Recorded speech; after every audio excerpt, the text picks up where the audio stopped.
Hello folks, this is Charlie Harriman from Cloud Financial with our October 2014 Educational Economic Update.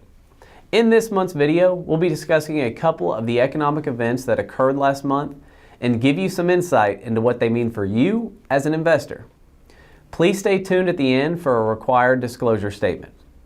October was a jittery month for the financial markets, though the U.S. economy continues to do quite well.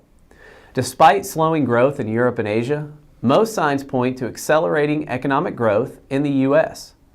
Let's take a look at what happened last month. Investors got their first look at third quarter economic growth and found that GDP grew at a whopping 3.5% for the 3-month period ending in September, beating economists' expectations by a wide margin. Though GDP growth decelerated from its 4.6% pace in the second quarter, it was the fourth quarter out of the last 5 that the economy has grown by more than 3.5%. Let's keep in mind that this is only the first GDP growth estimate, and it will definitely see some revisions. Higher or lower, we can't know until more reports come in. However, at least one major player felt good enough about economic growth to make some major policy changes. The Federal Reserve announced the end of its groundbreaking quantitative easing programs, meaning that after October, the Fed will no longer purchase new bonds to support the economy. This means that the Fed feels good enough about the economy to take off the training wheels. They will, however, hang on to their $4.5 trillion in bonds for a while longer in case the economy needs a bit more help. Digging a little deeper into the news, analysts are reading a bit of a hawkish tone to the Fed's announcement, which means that there's a risk that interest rates will rise sooner rather than later. Because the Fed feels optimistic about the country's economic outlook, some analysts think that rate hikes might come as early as spring 2015. Either way, we're confident that the Fed will look closely at all the data available before making any big decisions. Consumers are also feeling great about their economic prospects.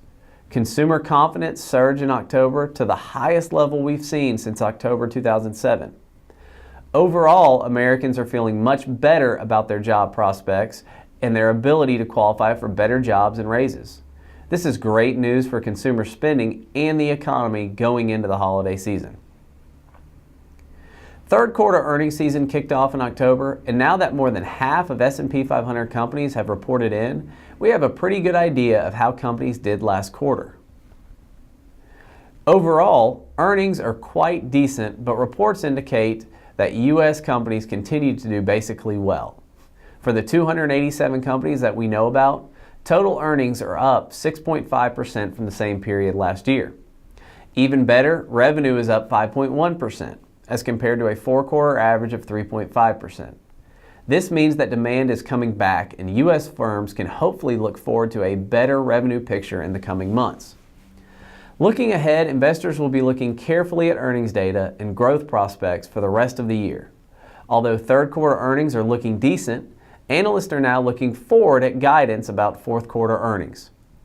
Though the domestic growth picture is looking rosy, many firms are worrying about how slow global growth will affect their sales. With the recent strength of the U.S. dollar against foreign currencies, it's possible that exports will fall as they become more expensive to foreign buyers. As always, we'll keep you informed.